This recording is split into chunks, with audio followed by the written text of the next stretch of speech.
Bom dia a todos. Vamos começar a nossa atividade síncrona. Agora eu vou falar sobre o experimento de Thomson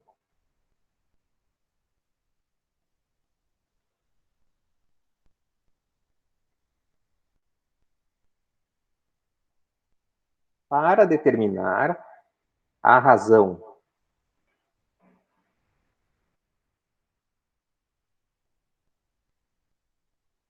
entre a carga e a massa do elétron, ou seja, E sobre M, mas esse experimento também pode ser utilizado para determinar a razão entre a carga e a massa e outras partículas carregadas, sejam partículas elementares ou íons.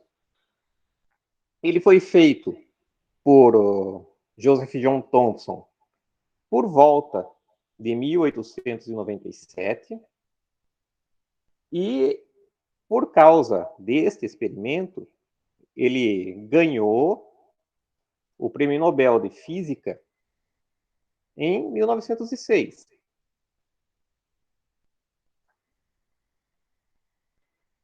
E ele envolve, vocês verão, o uso dos campos elétrico e magnético, e para analisá-lo, nós vamos utilizar, acho que todos os conceitos de física que vocês viram até o momento. A leis de Newton, cinemática e dinâmica, e também aqui nesse curso, eletrostática e magnetostática. Bom, em que consiste esse experimento? Vamos começar com uma fonte de elétrons. Afinal, queremos medir a razão entre a carga e a massa dessas partículas. Essa fonte, no caso, será um filamento incandescente. Como eram as antigas lâmpadas de incandescência, que tínhamos lá um tubo com vácuo, né, um tubo com vidro, dentro um filamento, no caso de tungstênio, e esse filamento era aquecido através de uma diferença de potencial, estabelece-se uma corrente no filamento, por efeito Joule, ele se aquece e emite radiação eletromagnética além de calor. O bulbo daquelas lâmpadas costumava esquentar bastante. E a partir de um certo ponto, este filamento aquecido começa a liberar elétrons.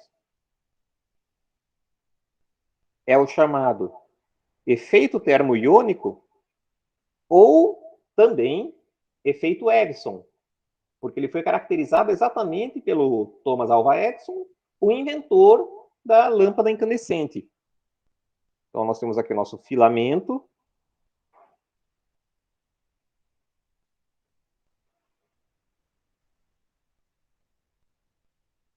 Que produz os elétrons. Aqui eu tenho um feixe de Eu tenho elétrons sendo emitidos de forma dispersa. Eu vou querer apenas um filamento, um feixe de elétrons bem fino. Então, eu vou passar por colimadores. Eu vou estreitar esse feixe através de uma placa metálica com um buraquinho bem pequeno em seu centro. Então, nós temos o feixe. Só que esse buraco vai deixar passar os elétrons com uma dada dispersão, embora menor do que a inicial. Então, eu coloco outra placa mais à frente, também com um buraquinho no centro, para selecionar pressionar ainda mais. E eu posso fazer isso em sequência até obter um feixe bem estreito.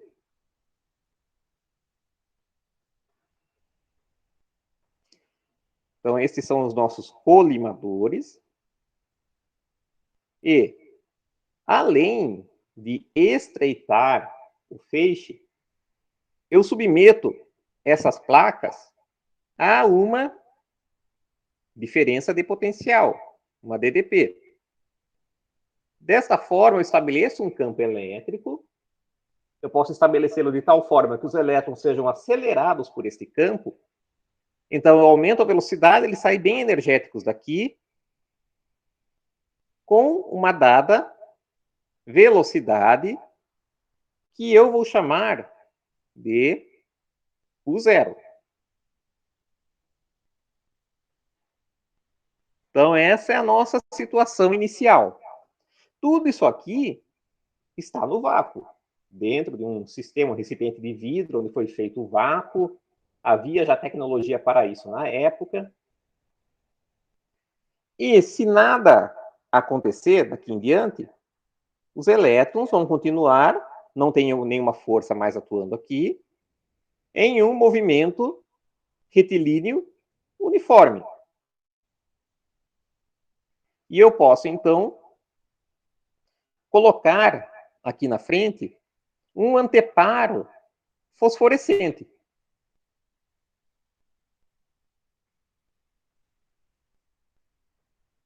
Então, os elétrons incidem nesse anteparo, aqui no centro, e provocam um brilho.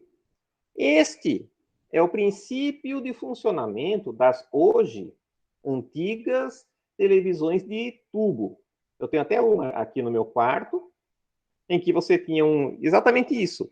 Um sistema que emitia elétrons, eles eram acelerados, aí eles incidiam em várias partes da tela, do aparato fosforescente, e formava as imagens.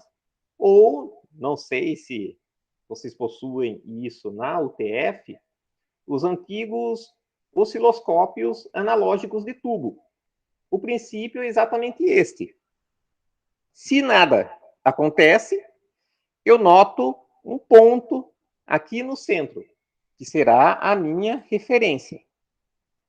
Porém, eu posso colocar aqui no meio um defletor.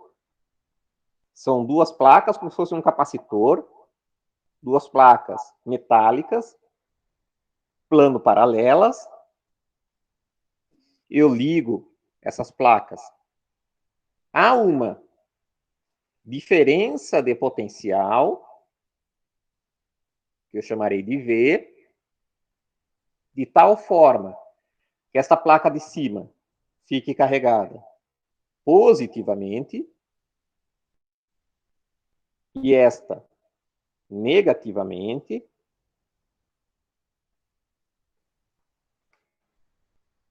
de tal forma que estabelecemos entre as placas um campo elétrico.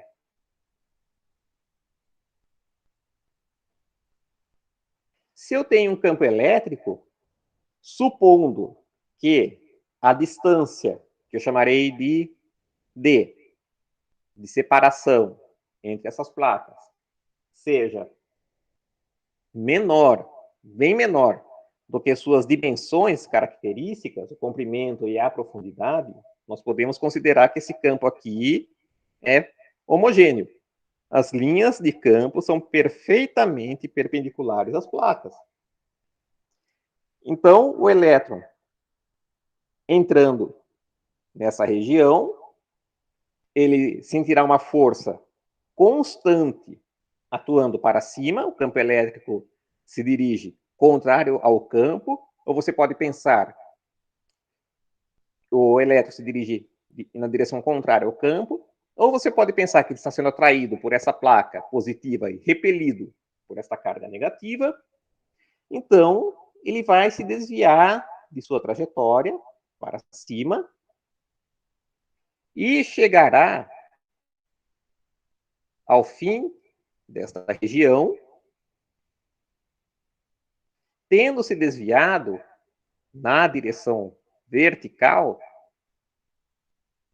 por um fator delta.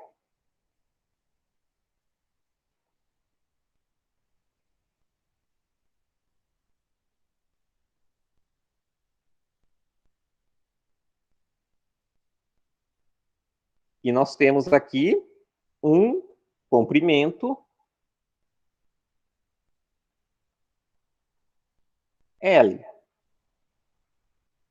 Saindo desta região, nós não temos mais nenhuma força atuando sobre o elétron.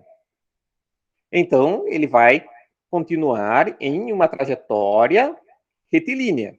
Vai ter um movimento retilíneo uniforme. A velocidade dele, que antes era puramente na direção horizontal, agora possui também uma componente vertical. Então, teremos uma reta desse tipo.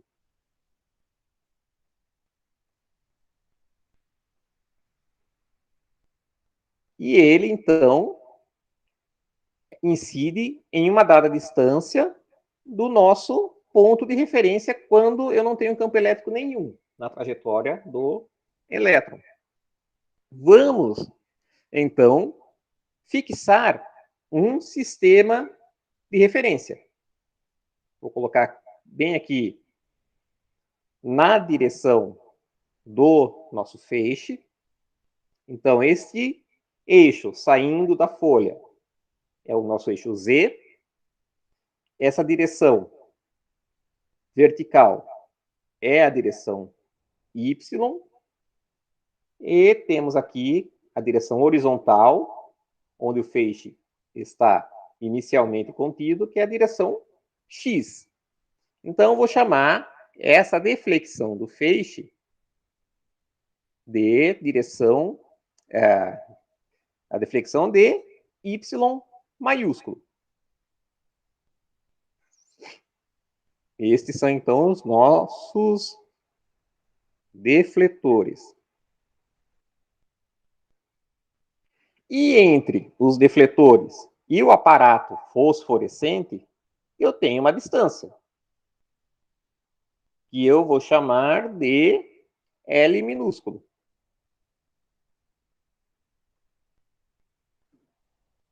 Então, eu vou analisar este sistema e como que nós vamos obter a razão entre a carga e a massa do elétron. Bom, em primeiro lugar, a velocidade inicial do elétron é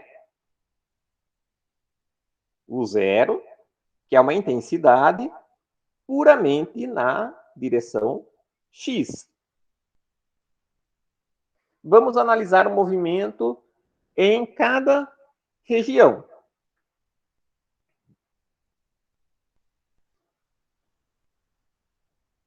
Vamos começar pela região de deflexão.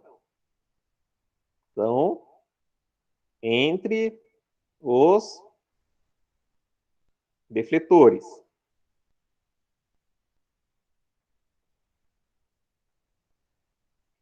Nós temos aqui um campo elétrico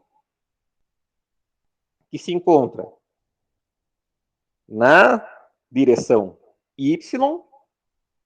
Ele é dado pela diferença de potencial entre as pratas sobre a distância de separação entre elas, dado que estamos utilizando aquela nossa aproximação de distância de separação muito menor do que as dimensões, na direção Y.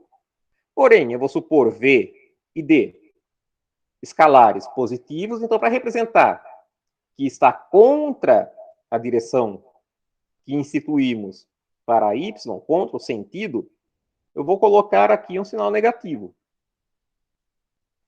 Então, o elétron experimentará uma força elétrica que é dada por sua carga vezes o campo elétrico. Sua carga é menos a carga elementar, ou seja, menos E. Coloco aqui o campo elétrico. Fazendo o produto, esse sinal se cancela ficamos com EV sobre D, Y. Eu coloquei aqui menos E, então estou considerando E um escalar positivo. Aqui temos um número positivo e, como esperado, a força, então, está atuando no mesmo sentido de Y. Tanto que este é o sentido de deflexão dos elétrons. Meu objetivo aqui é obter este fator delta, a deflexão dele na direção vertical. Então, vamos analisar por cinemática cada direção. Na direção X, nós temos um movimento retilíneo uniforme. A distância, que eu chamarei de S, é dada pela distância inicial, mais o produto da velocidade vezes o tempo. Não temos aceleração nessa direção. Assim, substituindo o S, eu vou considerar como sendo o L, a distância, o comprimento das placas. O zero, eu vou considerar como sendo a referência, no caso, aqui o início, então vou considerar como zero. E eu tenho uma velocidade, que é o U0, vezes um tempo que eu chamarei de tal. Esse tal é o tempo que o feixe leva para percorrer essa região. Eu posso isolar o tal. Teremos, então, L sobre o zero.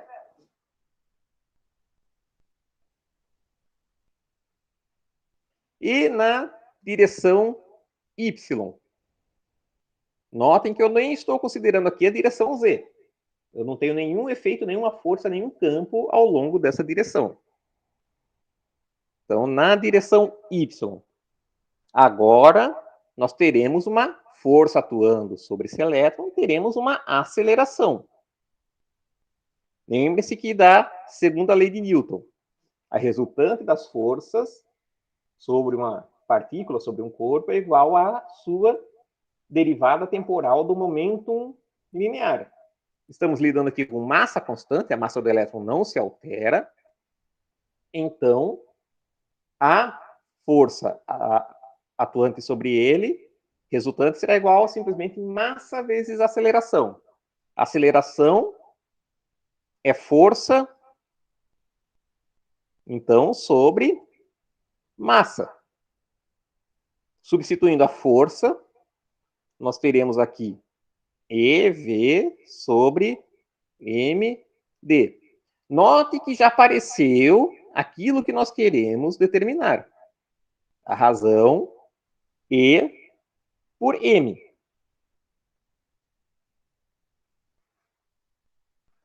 Aqui nós teremos um movimento nessa direção, então, uniformemente acelerado, ou seja, S igual a S0 mais V0 T mais AT ao quadrado sobre 2. No caso, nosso S, que é o delta, será igual a S0, que eu estou considerando como zero, eu coloquei minha referência bem sobre a nossa linha inicial do elétron. O V0T, aqui não é esse V0, o zero, é um V0 nessa direção. E ele entra sem ter nenhuma componente de velocidade nessa direção. Então, será zero. Resta o AT ao quadrado sobre 2. Ou seja, o nosso T é o tal, que nós descobrimos aqui ao analisar o movimento na direção X, sobre 2. Então, teremos A, que é EV sobre MD, que multiplica tal ao quadrado sobre 2. Vou colocar o 2 aqui. Tal ao quadrado é L ao quadrado sobre o zero.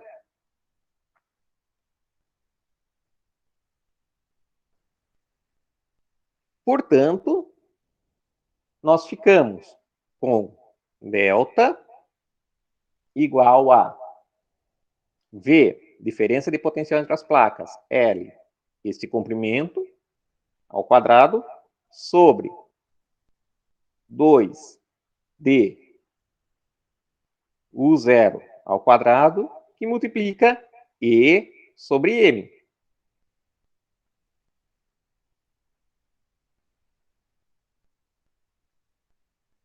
E ao sair dos defletores, o feixe terá uma velocidade na direção x, que é igual a u0, ela não se altera, e terá uma velocidade na direção y. Nós temos aqui um movimento uniformemente acelerado, ou seja, v é igual a v0 mais at. Assim, a velocidade em y final, teremos o y igual a u0, que é 0. Ele não tinha velocidade nenhuma nessa direção, ele estava puramente na direção x, mais a aceleração e v sobre md vezes o tempo, que é o nosso tal. L sobre u0. Também, reescrevendo, nós teremos que o y é igual a VL sobre D u0, razão E sobre M.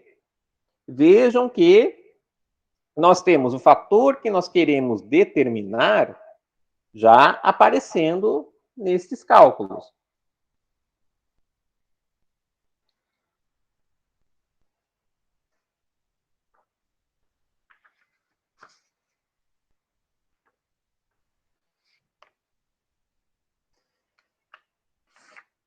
Nós saímos dos defletores e agora nós vamos para esta região entre os defletores e o aparato fosforescente,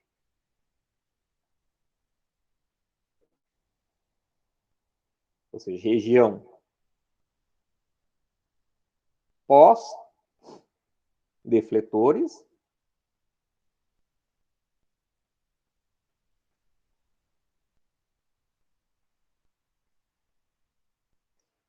Então, nesta região, eu não tenho mais nenhuma força atuando sobre o elétron em nenhuma direção. Vamos, da mesma forma que fizemos aqui na região entre os defletores, considerar os movimentos nas direções x e y com os dados que obtivemos aqui.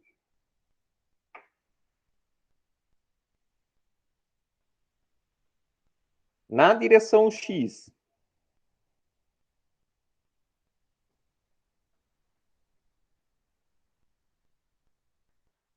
continua tendo um movimento retilíneo uniforme, então a distância percorrida será igual à distância inicial mais o produto da velocidade pelo tempo, ou seja, nosso S, que é o L, vai ser igual a um S0, que eu vou considerar aqui a região pós-reflexão como sendo o zero, mais o produto da velocidade, que continua sendo o zero, não tive nenhuma alteração na velocidade nessa direção,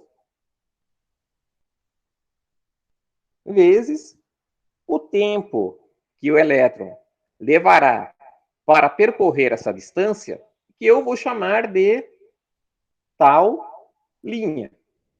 O tempo que ele demorou para percorrer a região de deflexão, eu chamei de tal, aí eu tenho um tempo tal linha que ele leva para percorrer esta região.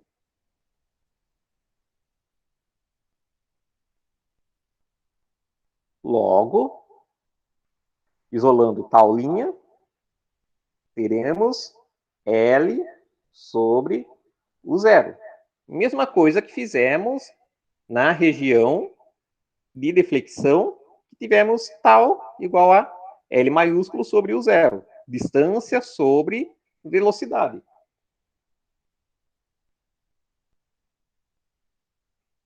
Na direção y,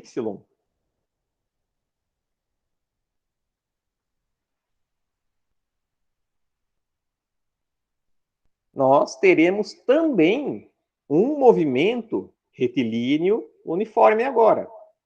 S igual a S0 mais VT. A nossa região, nosso deslocamento final é o Y que nós queremos obter. E ele parte, a partir da nossa referência inicial, de uma distância delta. Então, o nosso S0 agora é o delta, que nós obtivemos aqui. Nós temos uma velocidade agora dessa direção, dada por o y, que nós obtivemos, vezes o tempo, que é o tal linha. E tal linha é L sobre U zero. Então, temos aqui delta mais L, que multiplica o y sobre o zero.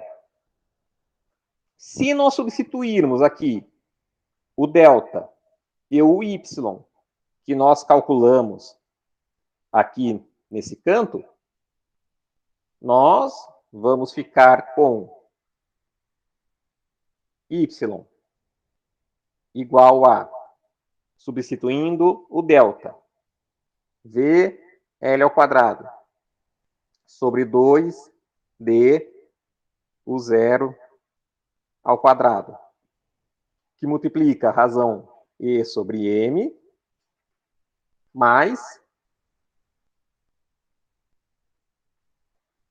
L, que multiplica a razão UY sobre o zero, ou seja, V, L maiúsculo, sobre D, o zero ao quadrado, E sobre M. Eu vou isolar o E sobre M, que é aquilo que nós queremos, e escrever em termos dos demais parâmetros.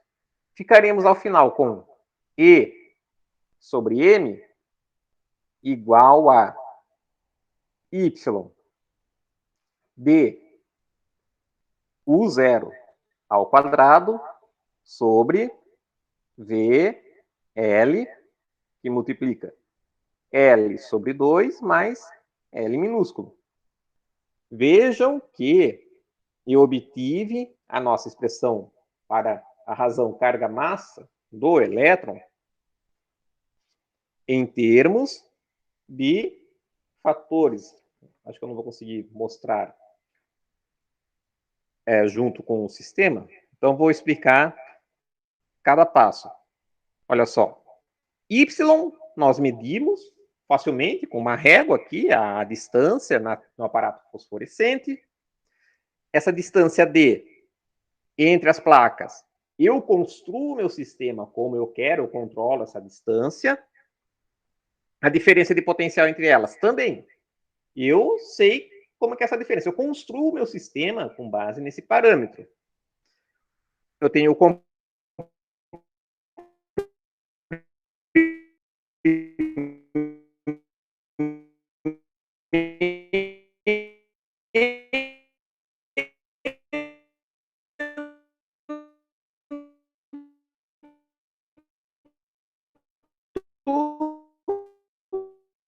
ajuste. Ligação? Me desculpe. Será que travou? Me desculpe, meu celular tocou, então deve ter travado. Já cancelei? Então, nós temos este comprimento L maiúsculo, que eu também construo, meu capacitor, com o comprimento que eu quiser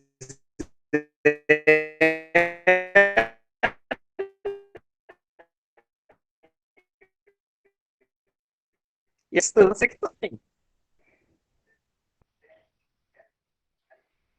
O celular tocou. Agora acho que voltou. Então, eu construo do jeito que eu quiser essa distância entre os defletores, os capacitores, o aparato fosforescente. Então, eu tenho tudo aqui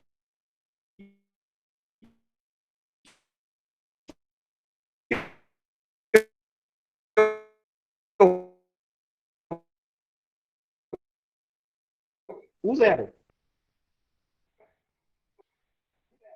exceto o zero. Como que nós vamos fazer para obter o zero? Eu vou analisar agora só esta região aqui entre os defletores com a aplicação de um campo magnético nessa região.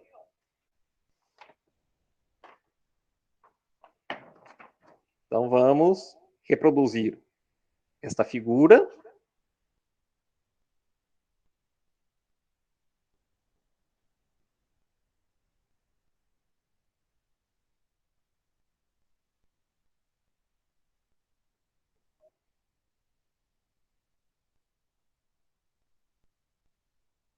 Temos aqui campo elétrico.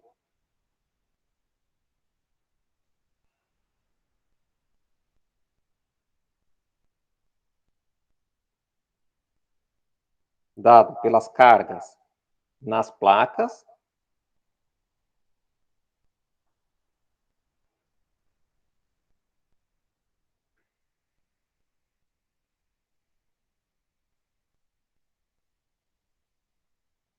Que provoca a deflexão do feixe.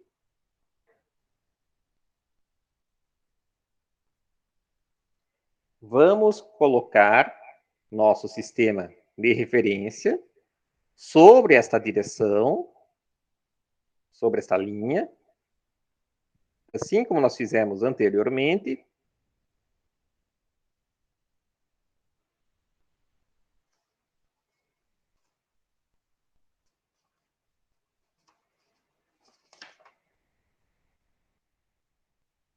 Então, nós temos o nosso feixe defletindo.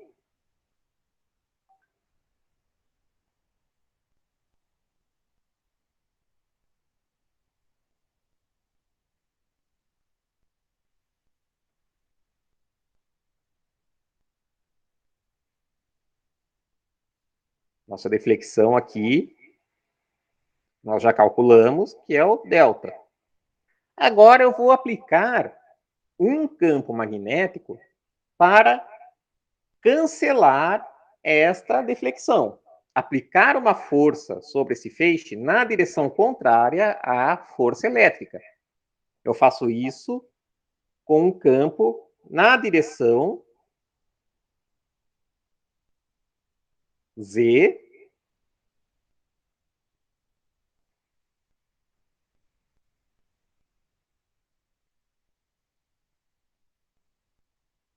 no sentido entrando na folha. Ou seja, um campo na direção, na orientação menos Z.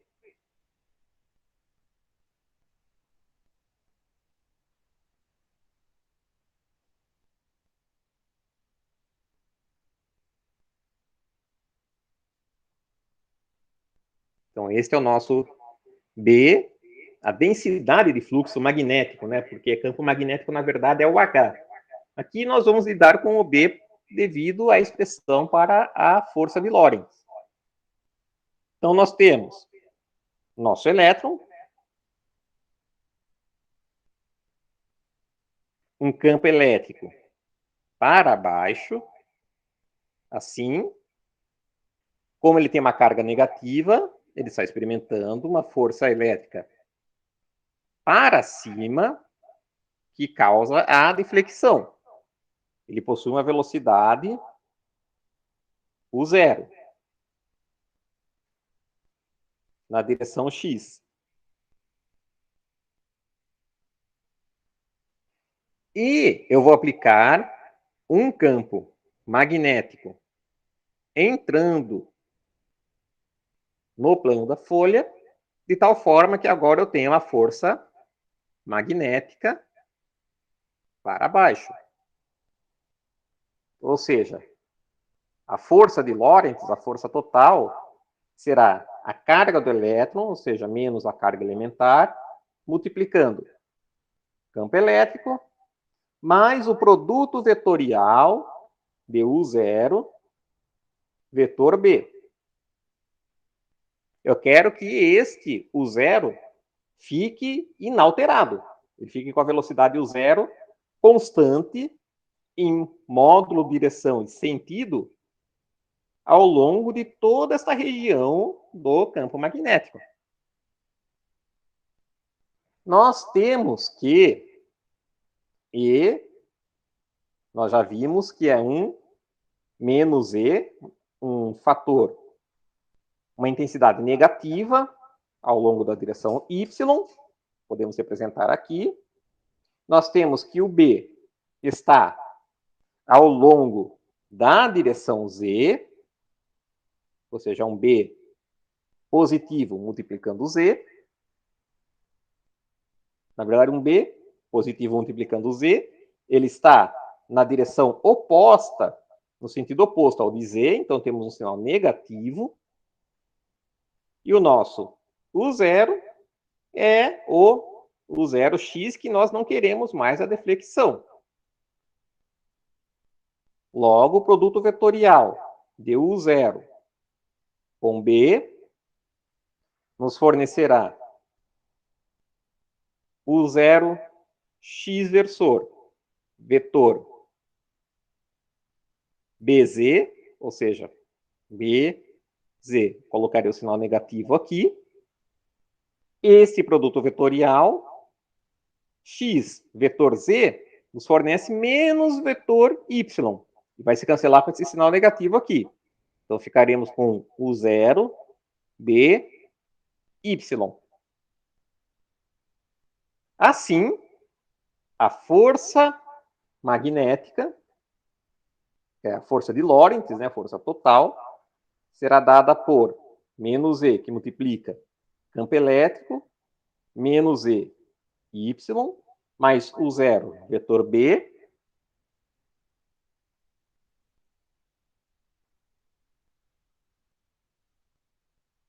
ou seja, U0, B, Y. Colocando esse sinal negativo para dentro dos parênteses, nós ficaremos com E, carga elementar, que multiplica o campo elétrico menos U0, B, na direção Y. Para que a partícula prossiga sem deflexão, a resultante das forças sobre ela deve ser nula.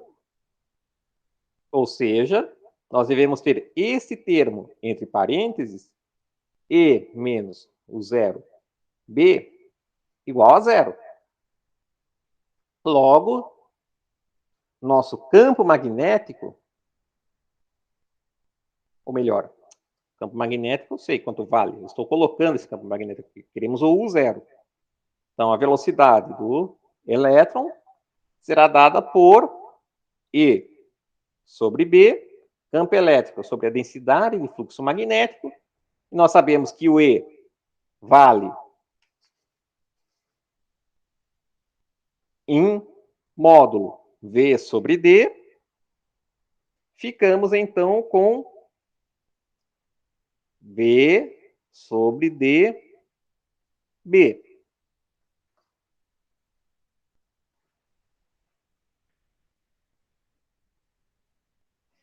Podemos, então, substituir o U0 que nós obtivemos aqui na nossa expressão para E sobre M, e nós obtemos V sobre L, que multiplica L maiúsculo sobre 2, mais L minúsculo, D ao quadrado. Agora, sim, todas as grandezas envolvidas nessa expressão eu conheço por construção.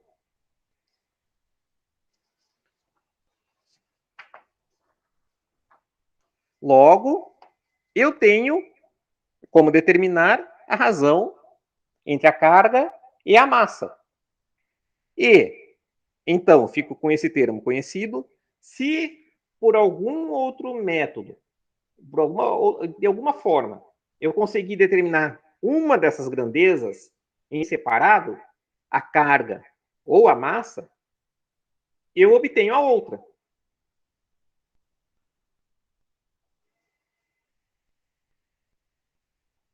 Para o zero, isso vocês podem até verificar no portal, no site da Fundação Nobel, procurar o Nobel de 1906, as leituras do Thompson, as explicações dele, ele obteve 1/3 da velocidade da luz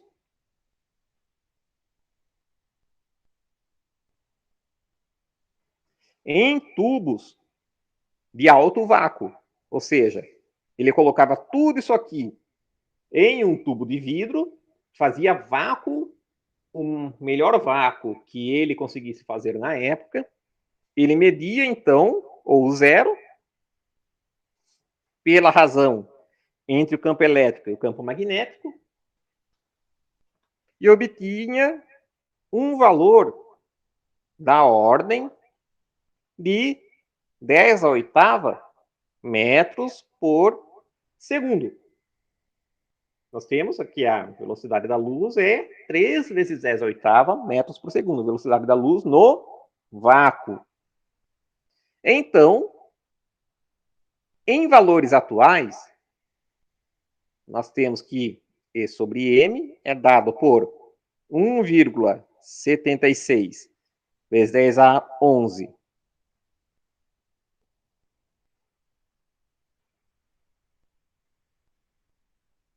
Coulomb por quilograma.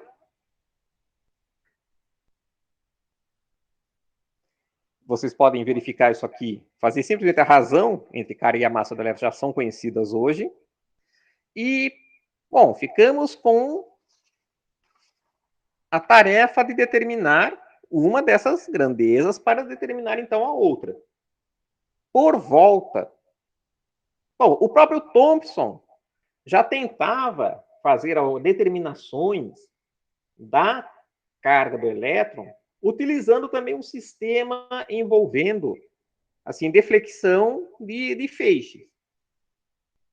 Porém, quem obteve o primeiro valor assim confiável da carga elementar por volta de 1910 foi um físico americano. Thompson era britânico. E foi no final do século XIX, início do século XX, e a ciência nos Estados Unidos estava começando a despontar. Então, nessa época, um grande experimental, Robert Andrews Millikan,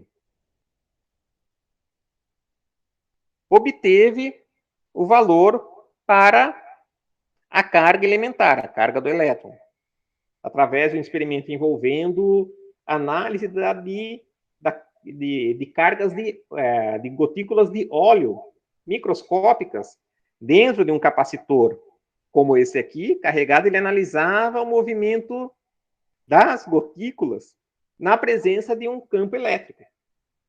Ele conseguia, então, a física não é muito complicada, vocês podem verificar em qualquer livro de física moderna, estabelecer a carga contida naquelas gotas, e ele verificou que essa carga podia ser arbitrária, porém, era sempre múltipla de um valor fundamental, que é o E. E ele ganhou o Nobel de Física em 1923 por causa da determinação da carga elementar e da verificação experimental da teoria de Einstein para o efeito fotoelétrico, que também, por sinal, levou ao Nobel para o Einstein. O Einstein não ganhou o Nobel por causa da teoria da relatividade. Ele ganhou o Nobel pela sua teoria explicando o efeito fotoelétrico, que também, por sinal, chegou a ser observado, caracterizado superficialmente pelo Edison, só que o Edison não viu forma de ganhar dinheiro com aquele efeito, então ele não prosseguiu nas pesquisas. E com a carga elementar determinada pelo Millikan, então, a massa do elétron passou também a ser conhecida. E que coisa interessante, aqui nós tratamos o elétron como sendo um corpúsculo com uma dada massa, ou seja, temos ele encarado como uma partícula. E o Joseph John Thomson ganhou o Nobel por mostrar que o elétron se comportava como uma partícula, ele tratou o elétron como partícula, em todos os cálculos temos esse pressuposto. O filho dele, o George Paget Thomson, junto com dois outros físicos, Davidson e Germer, posteriormente ganharia o Nobel de Física por mostrar que o elétron não é uma partícula, é uma onda. Isso é um efeito previsto pela mecânica quântica. E eles fizeram isso analisando o comportamento dessa onda eletrônica em uma estrutura cristalina, observando que o elétron se comporta como onda e ele é difratado pelos átomos que constituem um cristal. Essa difração é usada, a difração de elétrons é usada de forma análoga à difração de raio-x para a análise de materiais. Em particular, a teoria utilizada na difração de raio-x é análoga à teoria da difração de elétrons, e foi a difração de elétrons que levou Watson e Crick a determinarem a estrutura do DNA. E é interessante, porque tanto o Watson e Crick quanto os Thomson, pai e filho, eram do mesmo laboratório, os laboratórios Cavendish, que fica na Inglaterra. Bom, isso é tudo que eu tinha para falar para vocês hoje. Eu considero essa a segunda aula mais interessante deste curso. A primeira é a aula em que nós vamos resolver as equações de Maxwell no vácuo e obter a solução como sendo campos elétrico e magnético perpendiculares entre si, oscilando e se propagando em uma direção perpendicular a ambos, que é a solução que levou à constatação de que a luz é uma onda eletromagnética. Bom, nessa semana, na quinta-feira, nós teremos a nossa avaliação referente a esta parte. Estamos chegando, já passamos a metade do nosso curso e já estamos encerrando, então. Estamos entrando na reta final. Faltam, acho que, 2 avaliações depois dessa. Bom, se cuidem e tenham uma ótima semana.